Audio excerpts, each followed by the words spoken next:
အားလုံးပဲမင်္ဂလာညချမ်းလေးပါမြန်မာကူးစန်း channel ကနေပြန်လည်ကြိုဆိုပါရခင်ဗျာကျွန်တော်ဒီနေ့ညတော့စာရေးဆရာတာတီရဲ့ကြောက်တလားချောင်းဆိုတဲ့ပရလောကဇာတ်လမ်းလေးကိုတင်ဆက်ပေးသွားမှာပဲဖြစ်ပါတယ်ခင်ဗျာ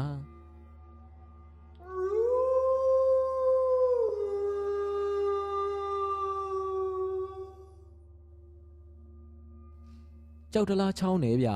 ကျုပ်တို့ရွာနဲ့တော့လှမ်းပါသေးတယ်ဂုံတော်တို့ယုံလွတ်တို့မြောက်ရိုးတို့ဘက်မှာဗျ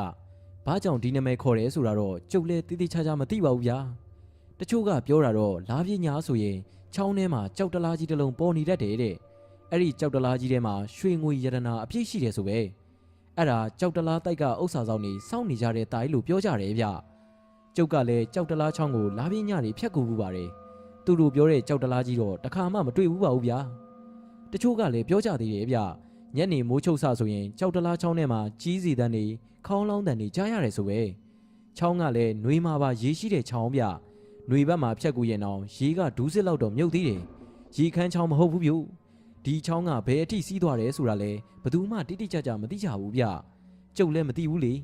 တချို့ကပြောတာတော့ကြောက်တလားချောင်းကရင်းချောင်းထဲကိုစီးဝင်တာလို့ပြောတယ်တချို့ကပြောတော့လဲတောနဲ့ကြီးထဲမှာပျောက်သွားတယ်ဆိုပဲဗျပြောရရင်တော့ကြောက်တလားချောင်းပုံမြင်တွေကစုံတော့မှာမဟုတ်ပါဘူးဗျာဟဲ့တာတီနင်းကိုဆရာတော်ဦးကုနာကခေါ်လို့ဆိုနင်းမသွားဘူးလားကျုပ်ကအင်းရှိတန်းရခုံလေးမှာထိုင်ပြီးတော့စာအုပ်တုပ်ဖတ်နေတာဗျစာအုပ်ကလည်းပြဲတောင်နေပါပြီဗျာကျမတိုင်မင်းကြီးဝှစ်ထုတယ်ဗျစာရွက်တွေကလည်းဝါညစ်ပြီးတော့တချို့နေရာတွေမှာချရီကြိုက်လို့အပေါက်တီတောင်ဖြစ်နေတယ်ဗျဒီစာအုပ်ကိုရွာထဲကကိုကြီးအောင်ခင်တို့အိမ်မှာတွေ့လို့ယူပြီးတော့ဖတ်နေတာပါဗျာတော်တော်ကိုရှိကြတဲ့ပုံမြင်နေဗျအစွမ်းတတိတွေရှိတဲ့တရေတကောင်ကလူတွေကိုဖုတ်ဝင်ပြီးပြောတဲ့ဇလန်းနေဗျဖတ်လို့တော့ကောင်းသားပဲဗျအမေအတန်ကိုကြားတော့ကျုပ်ကဖက်လက်ဆစာအုပ်ကိုစပွဲပေါ်တင်လိုက်ရတယ်ကျုပ်သွားပြီဗျဆရာတော်ကစတုမတူစီးကြိုခိုင်းတာပါဗျာစတုမတူကမီးနွေးနွေးလေးနဲ့စိတ်ရှည်လက်ရှည်မှွေပေးရတာလေအမေရဲ့တခြားသူတွေကြိုခိုင်းရင်စိတ်မရှိကြတော့မီးပြင်းနေပေးလိုက်ရင်စေးအာနိတင်ပြတ်မှဆိုးလို့တယ်ဗျအေးနင်းဆရာတော်ကလည်းတာတီမတာတီဖြစ်နေတာနော်ကြည်လေစေးကြိုတာတော့မှတာတီကြိုမှစိတ်တိုင်းကြတာကျုပ်ကလည်းအမေပြောတာကိုနားထောင်ရင်းနဲ့ငကားစေးဘောလိတ်လေးကိုဖွာနေလိုက်တယ်ဗျအမေပြောတာဟုတ်တော့လေဟုတ်သားဗျဆရာတော်လည်းတတ်တော်လေးရလာတော့လူကြီးတွေရဲ့သဘာဝကိုပြောင်းလဲလာတာနေမှာပေါ့လို့ကျုပ်ကတွေးလိုက်မိတယ်တာတီတာတီဟဲ့ဘသူတုံးတာတီဝိုင်းဝါကခေါ်နေတယ်လीအမေကမျက်မှောင်လေးကျုပ်ပြီးတော့ဝိုင်းဝါကိုကြည့်နေတယ်ဗျကျုပ်လည်းဝိုင်းဝါကိုလှမ်းကြည့်လိုက်မိတယ်ဟင်တောင်ပိုင်းကကိုပြည်သိန်းကြီးဗျဒီလူကြီးကျုပ်စီကိုတခါမှမလာဘူးပါဘူးပြည်သိန်းဟုတ်လားကြည်ကြက်လဲလုံးတော့တတိသူ့ရဲ့အဖေများတင်ကဘဝင်ခက်ကင်ကိုင်းဟဲ့လူတိုင်းကိုအဖက်လောက်တာမဟုတ်ဘူးကိုပြည်သိန်းကြီးလာလေဗျာကျုပ်ကလှမ်းခေါ်လိုက်တော့မှကိုပြည်သိန်းကဝင်လာတယ်ဗျအမေပြောတာလဲဟုတ်တော့ဟုတ်တယ်ဗျဒီလူတွေမိသားစုကရွာတွေကလူတွေနဲ့တိတ်ပြီးတော့ရောရောနှောနှောမနေကြဘူးဗျမေးထူးခေါ်ပြောလောက်ပဲနေကြတာသူ့ရဲ့အကိုကကိုကျော်သိန်းနေဗျသူတို့မှာကဒီညီကိုနှစ်ယောက်ပဲရှိကြတာလေဗျာသူတို့အဖေဦးမြတင်ကရွာမှာတော့လူချမ်းသာတယောက်ပေါ့ဗျာသူတို့ပိုင်တဲ့ຢာတွေကလည်းအများသားဗျဒီလူတွေကဟိုနားဒီနားတော့မြင်းနဲ့သွားကြတာသူတို့အိမ်မှာမြင်းက2ကောင်တောင်ရှိတယ်ဗျ2ကောင်လုံးမြင်းကောင်းနေကြီးပဲဗျဟာတာတီယာမင်းကိုတွေးမှတွေးပါမလားလို့စိတ်ပူနေတာဟေ့ကိုပြည်သိန်းကအိမ်မော်ကိုတက်လာရင်းနဲ့ပြောတာဗျလာလေဗျာကိုကြီးပြည်သိန်းထိုင်အောင်အကျန်းလေးပါလေးလဲတောက်အောင်ဗျကျုပ်ကအကျန်းတပကံငှဲ့ပေးလိုက်တယ်ဗျငကားစေးဘောလိတ်လေးတက်လိုက်လဲမင်းညိပြီးတော့ကမ်းပေးလိုက်တယ်ကိုပြည်သိန်းကလည်းအကျန်းတောက်ရင်စေးဘောလိတ်လေးလဲဖွာလို့ဗျကိုပြည်သိန်းဘဲကလှည့်လာတာတော့ဗျဘဲကမှလှည့်လာတာမဟုတ်ဘူးဟေ့မင်းစီကိုပဲတန်းလာခဲ့တာဗျာကိစ္စအထွေထူးများရှိနေလို့လားဗျကိစ္စကတော့ထူးဆိုမကြားဘူးတဲ့ကိစ္စဖြစ်နေလို့ကွာတတိယဘာကိစ္စများတော့ဗျာကျုပ်ကလည်းကိုပြည်သိန်းရဲ့စကားကိုကြားတော့တော်တော်ကိုသိကျင်သွားတာဗျငါအကိုကြော်သိန်းကိုတစီကိုက်လိုက်လို့ကွာဗျာတစီကိုက်လိုက်တယ်ဟုတ်လားအေးကွာအဲ့ဒါကြောင့်ငါကပြောတာကိစ္စကမကြားဘူးတဲ့ကိစ္စလို့ကျုပ်ကလည်းမကြားဘူးကိုပြည်သိန်းရဲ့ဒါနဲ့နေပါဦးဘဲကတစီကကိုကြီးကြော်သိန်းကိုကိုက်လိုက်တာတော့ဗျကြောက်တလားချောင်းကတစီတဲ့ဟေ့ဟင်တစီကိုက်တာရောဟုတ်ရဲ့လားဗျဟုတ်တယ်တာတီဟုတ်တယ်ကြော်သိန်းကတေးသေးချာချာကိုပြောတာကွာကဲဒီလိုလုပ်ကွာမင်းအားရင်ခဏလောက်ငါတို့အိမ်ကိုကြွပါကွာဟာကိုပြည်သိန်းကလည်းဘဲနဲ့ကြွပါတော့ဗျကျုပ်ကဆရာမမဟုတ်တာကျုပ်ကိုဆရာလိုပင့်နေပြန်တာဗျ ဒါကတော့တာတီယာသူ့နေရာနဲ့သူ့အထားဆိုတာတော့ရှိတာပေါ့ကွာဟာကိုပြည်သိန်းကကျုပ်ကဘာမှမရှိပါဘူးဗျဘသူပဲဒုက္ခရောက်ရောက်ကျုပ်ကကူညီချင်တာပဲရှိတာပါကဲဒါဆိုလဲသွားမယ်လေဗျာကိုကြီးကျော်သိန်းကိုမေးဆန်ကြည့်ရမှာပေါ့ကျုပ်တို့ဘုံမြတင်ကြီးအိမ်ရောက်တော့ဘုံမြတင်တို့လင်မယားကကျုပ်ကိုဝမ်းသာအားရနဲ့ကိုစီးပြီးတော့ကြိုကြတာဗျကိုကြီးကျော်သိန်းကဘယ်မှာတော့ဘိုးရဲ့ရှိတယ်ကွာတာတီယာမင်းကိုကြီးကျော်သိန်းကအိတ်ခမ်းထဲမှာကျုပ်နဲ့ကိုပြည်သိန်းကကိုကျော်သိန်းရဲ့အခန်းထဲကိုဝင်လာခဲ့တယ်ဗျကိုကျော်သိန်းကပလက်ကလထိုင်လေးမှာထိုင်နေရာကနေပြုံးပြီးတော့ကြိုတယ်ဗျလာဟေးတာတီမင်းကိုငါခေါ်ခိုင်းတာကွာဟုတ်ကဲ့ကိုပြည်သိန်းပြောမှကျုပ်ကသိတာဗျအေးကွာငါမှလည်းအထူးစမ်းနေကိုဖြစ်နေတာဟေ့ဒါနဲ့နေပါဦးဗျတစီကဘယ်နာကိုကြိုက်လိုက်တာတော့ကျုပ်ကိုလည်းအနာပြပါဦးဗျလက်မောင်းကိုကြိုက်တာကွာဟောဒီမဲ့ကြည့်ကိုကြီးကျော်သိန်းကဝစ်ထားတဲ့ရှမ်းအင်းကြီးအကွက်လေးကိုကျဲသီးနှလုံးဖြုတ်ပြီးတော့ပခုံးကိုလှန်ပြတယ်ဗျဟာဟုတ်သားပဲဗျနဲတဲ့သွားရကြီးမှမဟုတ်တာဗျအဆွဲနှစ်ချောင်းအရာလဲပါသေးတယ်ဒီတစီကအဆွဲပါထွက်နေတာဗျဘလို့ဖြစ်တာတော့ကိုကြီးကျော်သိန်းကအဲ့ဒီနေ့ကငါယုံလွတ်ကိုသွားတာဟိအဲ့ဒီမှာငါတို့အဖငွေပေးထားတာရှိတယ်လीကွာအဲ့ဒီကိစ္စသွားတာကွာငါစီးနေကြတိမ်ပြန်ကြီးနဲ့သွားတာတိမ်ပြန်ဆိုတာကကိုကြီးကျော်သိန်းစီးနေကြမြင်းညိုကြီးကိုပြောတာဗျနဲနဲနုံနုံတောက်ကြီးမဟုတ်ဘူးဗျ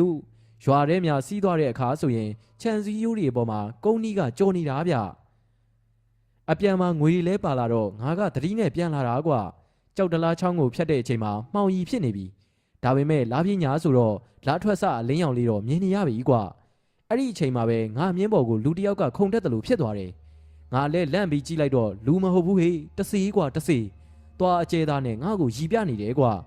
ငါလည်းလန့်သွားတာရောပါလာတဲ့ငွေတွေကိုစိုးရိမ်တာရောဆိုတော့ဘာမှမတွေးတော့ပဲငါနောက်ကျောမှာကပ်ပြီးပါလာတဲ့တစီကိုတထောင်နဲ့လှမ်းတွက်တာပေါ့ကွာမြင်းကလည်းလန့်ပြီးတော့ဟီရာဟေးပြီးတာနဲ့ချောင်းထဲမှာဒုံဆိုင်ပြီးတော့ပြေးတာကွာရေတံမှတဝုံဝုံကိုဖြစ်သွားတာကွာငါလည်းတစီကိုတထောင်နဲ့ဇက်တိုက်တွက်တာပေါ့ကွာအဲ့ဒီမှာနေမဲ့တစီကစိတ်ဆိုးပြီးတော့ငါရဲ့ပခုံးကိုကိုက်လိုက်တာကွာကြောက်တလားချောင်းတစ်ဖက်ကန်းကိုရောက်တော့ဒီကောင်ကမြင်းပေါ်ကနေခုန်ဆင်းသွားတယ်ငါလည်းမြင်းကိုဒုံဆိုင်တာပေါ့ကွာရွာကိုဘလို့ရောက်လာမှန်းတော့မသိပါဘူးကွာအခုရောဒီအနာကိုဘာစီးတွေထဲ့တုံးဗျဟာစီးကတော့စုံပြီဟေ့ပယောကဆရာရောစီရောတော်တော်စုံသွားပြီကွာငါလည်းဒီကိစ္စကိုလူသိမခံကျင်တာနဲ့ကြိတ်ပြီးတော့ကုနေတာကွာအခုကဘလို့မှကိုကုလို့မရတော့ဘူးဟေ့လက်မောင်းကြီးပါရောင်နေပြီတာတရကျုပ်ကလည်းခေါင်းငိမ့်ပြလိုက်တယ်ဗျကျုပ်လှုပ်ပေးပါမယ်ကိုကြီးကျော်သိန်းအေးပါတာတရငါ့ကိုကူညီပါအောင်ကွာမင်းလိုတာရှိရင်လည်းပြောပါကွာကျုပ်ဒီနေ့ည9 နာရီရောက်ရင်ကျုပ်လာခဲ့မယ်ဗျကျုပ်ကိုကြက်ကြီးကြီးတကောင်ဥစုံအသေးစုံခေါင်းခြေထောက်အစုံချက်ထားပေးပါစံတပီလည်းချက်ဗျာပြီးရင်ငှက်ပြောဘက်နဲ့ထမင်းဟင်းရောထည့်ပြီးတော့ထမင်းတို့ကိုထုတ်ထားပေးပါပြီးတော့ထမင်းတောင်းလေးလည်းထည့်ထားဖို့ဗျာကျန်တာတွေကတော့ကျုပ်လုပ်ပါမယ်ဟာစိတ်ချတာတရေစိတ်ချငါအခုပဲကြက်သွားဝယ်ပြီးတော့ချက်လိုက်မယ်ကိုပြည်သိန်းကပြောတာဗျကျုပ်လည်းအိမ်ပြန်လာပြီးတော့ဒေါ်တုတ်ကိုခေါ်ဖို့ကြောက်ခဲကိုအခေါ်ခိုင်းလိုက်ရတယ်ဗျမီးလောင်ကုန်းကနေကြောက်ခဲပြန်ရောက်လာတော့ညနေတောင်တော်တော်ဆောင်းနေပြီဗျကိုကြီးတာတရေဒေါ်တုတ်ကစက်တမြောင်ဘက်ကိုသွားနေလို့ကျုပ်ကစောင့်ခေါ်နေရတာဗျအော်အေးအမေကဒေါ်တုတ်ကိုထမင်းကျွေးပြီးတော့အခန့်ထားတယ်ဗျပြီးတော့မိမတို့တဘာဝပေါ့ဗျာတူနဲ့ကိုကြီးကျော်သိန်းတစီကြိုက်ခံရတဲ့အကြောင်းကိုပြောပြနေတာဗျည8 နာရီထိုးမှပဲကျုပ်တို့ဘုံမြတင်အိမ်မှာထမင်းတောင်သွားယူကြတယ်ဗျထနောင်ကုန်းတင်းချိုင်းကိုရောက်တော့ည8 နာရီခွဲပြီကျုပ်ကတော့ထုံးစံအတိုင်းအားလုံးလုပ်ပြီးမဖဲဝါကိုပင့်တာပေါ့ဗျာမဖဲဝါကထမင်းစားရင်းနဲ့ကျုပ်မိတာကိုဖြည့်တယ်ဗျတတိအဲ့ဒီတစီကောင်ကမကြမ်းပါဘူးကျော်သိန်းကသွားပြီးရံမှုလို့ကြိုက်လိုက်တာပါတစီကြိုက်တာကိုလွယ်နဲ့ကူးလို့ရတာတော့မဟုတ်ဘူးဟဲ့ရက်ကြရင်သိတတ်တယ်အဲ့ဒီတစီကိုပဲစီးသွားတောင်းမှရမယ်နည်းနည်းပါပါကျွေးမွေးပြီးတော့တောင်းရမှာပေါ့မဖဲဝါကဒီလောက်ပဲပြောသွားတာဗျနောက်နေ့ဆိုရင်လာပြင်းနေလေဗျာကျုပ်ကတွေးတယ်ဗျဒီလိုညာမျိုးမှာကိုကြီးကျော်သိန်းကတစီကြိုက်ခံရတာဟာဟုတ်ပြီဗျကျုပ်ကစီစဉ်ပြီဗျဘိုးများတင်ကိုအမဲသားဟင်းနဲ့စံတစ်ခွက်ချက်ထမင်းထုတ်ထုတ်ခိုင်းရတာပေါ့ဗျာပြီးတော့တိမ်ပြန်ကြီးကိုတောင်းတယ်သူတို့ကတော့ကျုပ်လူချင်တာအလုံးပြသလဲနဲ့ပြီးတာပေါ့ဗျာမဖဲဝါကကြာရင်သိနိုင်တယ်လို့ပြောသွားတာကိုကျုပ်ကပြန်ပြီးတော့ပြောပြလိုက်တာကိုဗျညနေဆောင်တော့ထမင်းတို့ကိုလွယ်အိတ်ထဲဆလွယ်တိုင်းပြီးတော့တိမ်ပြန်ကြီးနဲ့ကျုပ်နဲ့ထွက်လာခဲ့တယ်ကြောက်ခဲကိုတော့ခေါ်လို့ပဲဖြစ်မှာတော့ဗျာကျုပ်တယောက်တည်းပဲပေါ့ပြီးတော့ကျုပ်ယူသွားနေကြစီးဝါးတွေလည်းအကုန်လုံးထားပစ်ခဲ့ရတာဗျ အဲ့ဒါတွေပါရင်တစီကကျုံနာကတ်မရမှာစိုးလို့ပေါ့ဗျာကျုပ်ကတိမ်မြန်ကြီးကိုယုံလွတ်ဖက်အထိစီးသွားတယ်ဗျညမှောင်စာပြိုးတော့မှကြောက်တလားချောင်းဘက်ကိုအသားကျစီးလာခဲ့တယ်ပြီးတော့ကိုကြီးကျော်သိန်းဆင်းခဲ့တယ်ဆိုတဲ့နေရာကပဲချောင်းထဲကိုဆင်းလာတာဗျကျုပ်ချောင်းထဲကိုဆင်းတော့မှောင်နေပြီဗျအရှိဘက်ကလာထွက်ဆပြုတ်နေပြီဆိုတော့ချောင်းထဲမှာကနည်းနည်းလေးလင်းနေတာပေါ့ဗျာကျုပ်ကမျက်ကွင်းစေးကွင်းလာတာဆိုတော့ချောင်းထဲဆင်းလာကြတဲ့ကအချီနီကိုကဲခတ်လိုက်တယ်ဗျ။အော်လက်စတက်တော့တစီကောင်ကဗန်ပွေးပင်ပေါ်မှာဗျကြကြနာနာကိုထိုင်နေတာဗျ။သူကကျုပ်ကိုတွေ့တယ်ဗျအကဲခတ်နေတယ်။ကျုပ်ကတော့သူ့ကိုမြင်နိုင်ပေမဲ့မမြင်သလိုနေရတာပေါ့ဗျာ။ဟောဒီကောင်လှုပ်လာပြီဗျ။ကျုပ်ကတိမ်မြန်ကိုခက်ဖြည်းဖြည်းပဲချောင်းရည်ထဲဆင်းခိုင်းနေတာဗျ။အော်ဒီကောင်ကຫນွေကျိုးနဲ့ဆင်းလာတာဗျ။ဒီကောင်ကကျုပ်ရဲ့မျက်မှောက်ကိုခုန်တက်တော့မဲဗျ။ခုံပြီဗျတိမ်မြန်ကလန့်သွားတယ်ဗျကျုပ်ကတိမ်မြန်ကိုအသာလေးထိမ့်လိုက်တယ်ပြီးတော့နောက်ကိုလှည့်ကြည့်ရဲ့ဗျအောင်မယ်တစီကကျုပ်ကိုသွားအကျဲသားနဲ့ရီပြနေတယ်ဗျခမည်းကဘယ်ကိုသွားကြင်လို့တော့ကျုပ်ကသူ့ကိုလှည့်ပြီးမေးလိုက်တော့တစီကအံ့ဩသွားတယ်ဗျ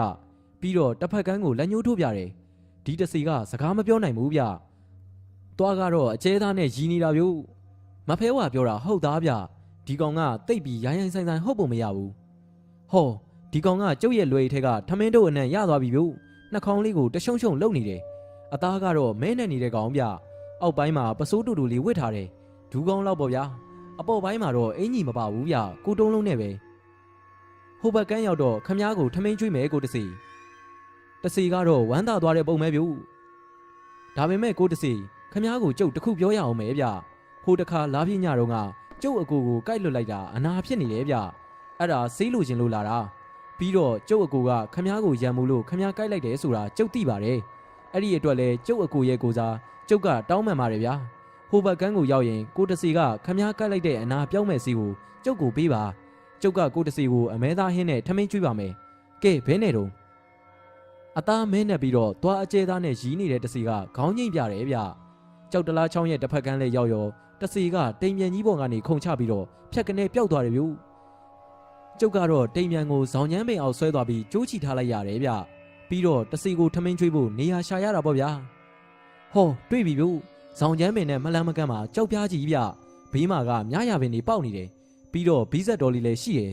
လားရောင်လေးကလည်းတစ်ပင်တွေကိုဖြတ်ပြီးထိုးချနေတော့မလင်းတလင်းလေးဗျကျုပ်ကကြောက်ဖြာပေါ်မှာထမင်းတုပ်ထုတ်ထားတဲ့ငှက်ပြောဘက်ကိုဖြီးပြီးတော့ဖြန့်ခင်းလိုက်တယ်အမဲသားဟင်းရဲ့မှုေးချက်ကတော့ဗျာတစီမပြောနဲ့ကျုပ်တော်မှစားကျင်သွားတယ်ဗျကျုပ်ကထမင်းပွဲပေမှာရက်နေတာဗျအတော်ကြာတဲ့အထိကိုတစီကရောက်မလာတော့ကျုပ်စိတ်ပူလာတယ်ဒီတစီကဘယ်ကိုပျောက်သွားမှန်းကျုပ်မသိဘူးလေပြန်မှလာပါဦးမလားလည်းမသိပါဘူးဗျာကိုကြီးကျော်သိန်းအတွက်စေးမပေးလိုက်ရင်တော့ခက်ပြီဗျကျုပ်လဲဟိုဒီလိုက်ကြည့်နေရတယ်ဗျဟောတိမ်မြန်ကြီးကဟီတယ်ဗျဇောင်ချမ်းမဲမှာခြိထားတဲ့တိမ်မြန်ကိုလှမ်းကြည့်လိုက်တယ်ဗျဟာလာပြီဗျလာပြီမဲနဲ့နေတဲ့တစီကခြုံပုတ်တွေကိုတိုးပြီးတော့ထွက်လာတာဗျအဲ့ဒါကိုတိမ်မြန်ကတိလို့ဟီလိုက်တာတစီကကျုပ်အနားကိုကတ်လာတယ်ဗျသူ့ရဲ့လက်ကိုမြှောက်ပြီးတော့ကျုပ်ကိုတစ်ခုခုလှမ်းပေးတယ်ကျုပ်ကလည်းသူ့ပေးတာကိုလက်ဝါးဖြန့်ပြီးတော့တောင်းလိုက်တယ်ဗျကြောက်ဦးလေး၃လုံးဗျကျုပ်ကတေးသေးချာချာယူပြီးကြည့်လိုက်တော့ကြောက်ဦးပုတ်လေးတွေဗျကျုပ်ကိုတစီကရေကျဲကျဲနဲ့ကြည့်နေတယ်ပြီးတော့သူ့ရဲ့နားရှိကြီးပေးမှာသူ့ရဲ့လက်ကိုကတ်ပြီးတော့တစ်ခုခုကိုလှုပ်ပြီးနားထောင်တယ်လို့လှုပ်ပြတယ်ကျုပ်သိတယ်ဗျသိတယ်ကြောက်ဦးပုတ်လေးတစ်လုံးကိုယူပြီးတော့ကျုပ်နားမှာလှုပ်ကြည့်တယ်ဗျဟာကြောက်ဦးပုတ်ထဲမှာအရေးကြီးပဲဗျဒါဆေးဖြစ်မယ်ထင်တယ်ကျုပ်ကတစီယူလာပေးတဲ့ကြောက်ဦးပုတ်၃လုံးစလုံးကိုလှုပ်ကြည့်တယ်အကုန်လုံးထဲမှာဆေးရည်ရှိတယ်ဗျတစီကသူ့ရဲ့လက်မောင်းကိုဆေးလိမ့်တယ်လို့လှုပ်ပြတယ်ဗျကျုပ်ကလည်းသူပြောချင်တာကိုသိတယ်ဆိုပြီးတော့ခေါင်းကျိတ်ပြလိုက်တယ်ပြီးတော့ကြောက်ပြားကြီးပေါ်မှာကျုပ်ပြင်ပေးထားတဲ့ထမင်းပွဲကိုလက်ညှိုးထိုးပြတယ်ဗျကဲဒီထမင်းနေဟင်းတွေကကိုတစီစားဖို့ကျုပ်ကယူလာတာဗျအားရပါရသာစားပြီးတော့ဗျကျုပ်ကပြောလိုက်တော့တစီကကျုပ်ကိုရီကျဲကျဲနဲ့ကြည့်တယ်ဗျပြီးတာနဲ့ကြောက်ပြားပေါ်တက်ပြီးထိုင်ချလိုက်တာဗျဟာစားပြီဗျစားပြီတစီကအားရပါရကိုစားတာဗျတစီပြီးတဲ့ကြောက်ဦးပုတ်လေး၃လုံးကိုလွယ်ထဲတိတိချာချာထည့်ပြီးတော့ကျုပ်နဲ့တိမ်ပြန်ကကြောက်တလားချောင်းကနေထွက်လာခဲ့တာဗျရွာကိုရောက်တော့ကျုပ်ကိုစောင့်နေတဲ့ဘိုးမြတင်တို့မိသားစုကိုအကျိုးအကြောင်းပြောပြတော့ဝမ်းသာကြတာပေါ့ဗျာပြီးတာနဲ့ကျုပ်ကိုယ်တိုင်ပဲကြောက်ဦးပုတ်လေးတွေကိုတန်ဆူးလေးတွေနဲ့ဖောက်ပြီးတော့အထဲကအရည်တွေကိုပလင်းလေးနဲ့ထည့်ပေးလိုက်တယ်ဗျကိုပြည်သိန်းကကြက်တောင်လေးတစ်တောင်ယူလာတယ်ပြီးတာနဲ့စေးရီကိုကြက်တောင်နဲ့တို့ပြီးတော့ကိုကြီးကျော်သိန်းရဲ့လက်မောင်းကတစီကြိုက်ထားတဲ့အနာကြီးကိုလိမ့်ပေးရတာပေါ့ဗျာကျုပ်အိမ်ပြန်ရောက်တော့အဘတို့အမေတို့တောင်အိတ်နေကြပြီဗျ နောက်နေ့မနက်အစောကြီးကိုပြည်သိန်းကကျုပ်စီကိုရောက်လာပြီးပြောတယ်တာတရီကျော်သိန်းရဲ့အနာကြီးကညကနှစ်ခါပဲလိမ့်ရသေးတယ်ကွာတဝက်လောက်ကိုပျောက်သွားပြီဟေ့ကိုပြည်သိန်းကဝမ်းသာအားရကိုလာပြောတာဗျ3ရက်လောက်နေတော့ကိုကြီးကျော်သိန်းကိုယ်တိုင်ကျုပ်စီရောက်လာပြီးသူ့ရဲ့လက်မောင်းကိုလှန်ပြတယ်ဗျကျုပ်မှာတော့အန်ဩပြီးအော်တောင်အော်လိုက်မိတာဗျကိုကြီးကျော်သိန်းရဲ့လက်မောင်းမှာဘာဒဏ်ရာမှမရှိတဲ့အပြင်ငကိုအသားအတိုင်ဖြစ်နေတာဗျဒီနေရာမှာလွန်ခဲ့တဲ့3ရက်ကနီရဲပြီးရောင်ကိုင်းနေတဲ့အနာကြီးရှိခဲ့တယ်လို့ပြောရင်တော့ယုံမဲ့သူရှိမှာမဟုတ်တော့ဘူးဗျစာရေးဆရာတာတီရဲ့ကြောက်တလားချောင်းဆိုတဲ့ပရလောကဇလန်လေးကတော့ဒီမှာတင်ပဲပြီးဆုံးသွားပါပြီခင်ဗျာနားထောင်သူမိတ်ဆွေများအားလုံးကိုစိတ်နှဖျားကျမ်းမာချမ်းသာကြပါစေခင်ဗျာနောက်ထပ်ဇလန်အသစ်တွေနားဆင်ဖို့အတွက်ကျွန်တော်ရဲ့ channel လေးကို subscribe လုပ်ထားပြီးဘေးကခေါင်းလောင်းလေးကိုလည်းနှိပ်ထားဖို့မမေ့ပါနဲ့နော်အားလုံးပဲအိမ်မက်လက်လက်မကြပါစေခင်ဗျာ